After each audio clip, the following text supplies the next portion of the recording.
All information contained in this podcast is general in nature and does not consider your individual circumstances. You should consider the appropriateness of this information with regards to your individual objectives, financial situation, and needs. Welcome to Sharing More Than the Sheets, a podcast to help you and your partner make better financial and lifestyle decisions so that you can both focus on the things that you love.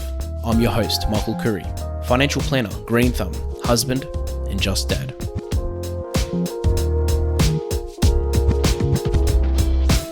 This segment is called Michael's Magic Moment. It's my opportunity to play a little snippet from one of our previous episodes, which resonated with our listeners, that I received feedback from, or I felt really had an impact on some people's lives. Hope you enjoy. In this week's episode, we go back to episode 19, where I interviewed Vanessa Bennett. Now, Vanessa is a high performance coach, and we talked about working with energy, and she brought up some really important points, which I'll never forget because I use them all the time now, like literally every day I work. And it's all about being productive, and it's all about the breaks that you take and the way you structure your day.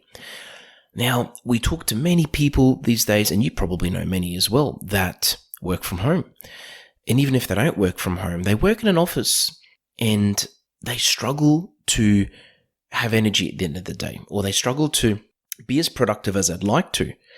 Now, the issue in these circumstances is a lot of people, just like money problems, they end up looking in the wrong places. For example, if somebody is having issues being productive at work, they'll assume it's their job, or they'll assume it's the tasks, or their boss, or the color of the office, or what they had for breakfast. And while that all may be part of it, something that's really important to consider is the way that you're structuring your day. Now, Vanessa talks about the fact that we have very limited hours in the day that we can actually be really productive. And she also talks about the way we structure our day. Now, a lot of people like to get easy tasks done at the start of the day. And as humans, we naturally just put off the hard ones or the ones we don't really like. Sometimes actually, you know what? It's not even the easy and the hard. We focus on the tasks that we enjoy, and we put off the ones that we hate. And the ones that we hate could be the most easiest tasks in the world, but it just could be something that we just really, literally do not enjoy doing at all. And what tends to happen is the day sort of comes to an end and you have no more energy. And you're faced with this task, which you probably should have done early in the day, that you dread doing, that you were meant to do 2 weeks ago, that you've just put off. The day's over, you've got no energy, so let's just do it tomorrow. And the next day rolls over and rolls over. If that sounds familiar, this episode is for you. And this clip that I'm about to play is going to have such a massive impact on your life. Just the way that we spend our time, just the focus that we give on our time and how we utilize our energy can have a massive impact on how productive we are at work. And I can, again, relate this to money in so many ways. But a lot of people work really, really hard when it comes to money, whether it's saving or investing, but they're putting their energy into the wrong places, or they're going about things the wrong way. So I hope you enjoy it. I hope you get something out of it. For me, it sort of reminded me of when I used to go to the gym, how I used to leave legs for last. And last as in like at the end of the week, and by the end of the week I wouldn't go to the gym and I wouldn't do legs for ages because I just hated doing legs. To other people, I'm sure you can relate it to other things in your life, whether it's doing things around the house, or work, being at work and doing tasks, but I hope you get something out of it. Let's go back to the recording, episode 19. We go all the way back to one of our first episodes, literally our 19th episode, back in 2021. Neuroscience tells us that we only have, on average, 4 hours a day that we can do heavy cognitive work. Okay. Wow. And it can be trained to 6, but that's for like high performers. And when they did those studies, that was actually done on neuroscientists, obviously quite smart people. So Yes. so let's assume we've got somewhere between 4 to 6 hours of heavy cognitive energy available. Okay, do the math on that. That's less than a day at work. Yeah. Okay, and it's a lot less than, the 12, 14, 16 hours that people might find themselves doing just because they can, Yep. without doing the travel and the commute and all that kind of thing. So when you only have that to play with, it's actually really important to firstly know that, because most people assume that they've got 8, 10, 12 hours, and they don't, of heavy cognitive load. You can certainly do other things, but it's not heavy work. Okay, so the first thing is to recognize that that's all you have. The second thing is to realize that, okay, well, if I've got, say, even 4 really productive hours in a day, when would they be? And so if you can just maximize those 4 hours, you know what? You're streets ahead of everyone else. And Yes. that can often be enough just to feel like you can still achieve, you can still take the kids to school. The poor Melburnians that were homeschooling for so long, they just didn't have the hours available that a lot of other people did.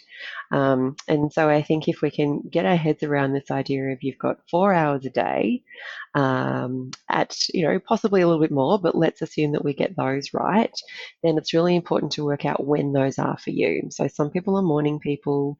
Some people kind of, take a little bit of time to kick in, maybe like 10 a.m. And other people are actually really good in the afternoon or maybe even the night owls. So it's really important to kind of work out what it is for you. And we talk about, how to help people to do that all in this online course that we now have, for that reason, because it's so important that we really firstly understand that that's all we have. We have so many people then trying to beat themselves up because they didn't get a certain amount of work done, when quite frankly, it was neuroscientifically impossible for them to get through that work in one day in the first place.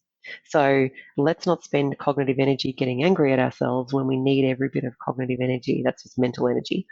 When we need every bit of mental energy that we can get to get the job done in less time with less effort. So if you actually manage your mental energy, time management becomes a byproduct of that. So the goal should never be time management. And I think that's where a lot of people go a little bit awry. That the goal is actually manage your cognitive energy for optimal performance, and then you get more done in less time with less effort. You feel better. It feels better for your mental health. It's great for your family. You're just basically nicer to be around. It's a good thing. So yeah, so that's You've probably one of the first things you, to think about.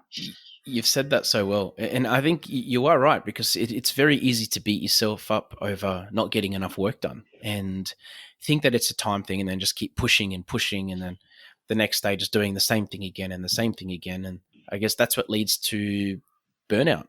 Yeah, that's right. Exactly. So if we don't kind of listen to our bodies and we just kind of keep going, because your brain is metabolically hungry. About 20% of the fuel that we take into our body, so all the food that we eat, about 20% of that actually goes to the brain. So we can be literally sitting at our desks, and then at the end of the day, we feel like we've run a marathon and we haven't even left.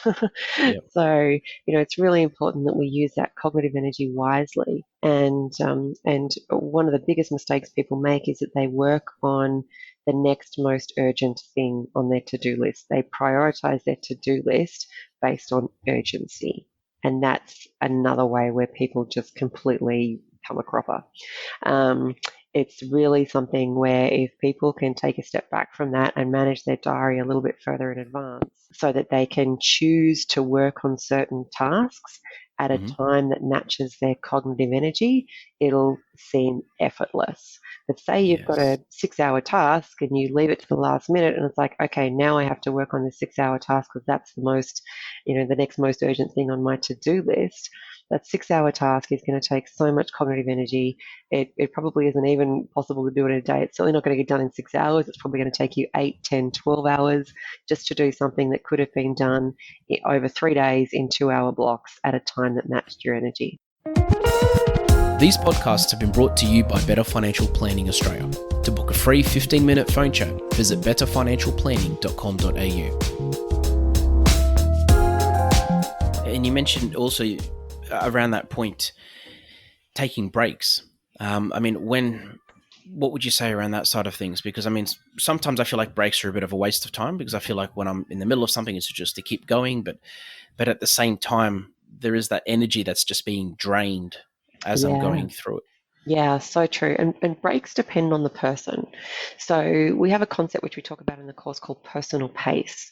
And it's, sort of roughly kind of aligned with, say, your attention span. Okay, Yep. so the average attention span is around 40 to 45 minutes, but that's average. So that's made up of some people that can focus for a really long period of time and Yep. other people who really can't. You might get 10 to 20 minutes out of them and then they're off with the fairies doing something else. Yep. That's me So half the time. yeah, so there's no right or wrong. The trick is how you work to your pace.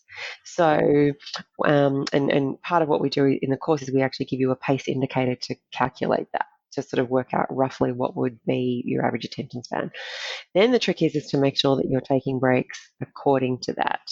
Now, this can come down to, this could be literally a little micro break. Like I've got quite a reasonably short attention span, and so therefore I might do something for half an hour, and if I'm working from home, then I might go and put away the socks. And then I might do another half an hour, and then I might take the dog for a walk.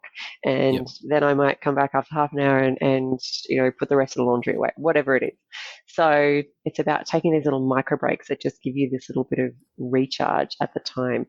The other thing as well is you need to take breaks from just a physical movement point of view. So if you literally sit at your desk all day, that's so bad for your health. I could even just go for another 3 hours just talking about that. Yep. So it's really important that we get up and move. So think about the movement that we have on our commute to work. Even going to the bathroom takes a lot more steps in an office than it does when you're at home and your bathroom is like 7 steps away. So, so it's all those things that we need to factor in. So it's almost like, some people kind of have a little walk to work, which might be around the block and back, or they might have a walk from work, or they might work out what time of the day you're going to exercise.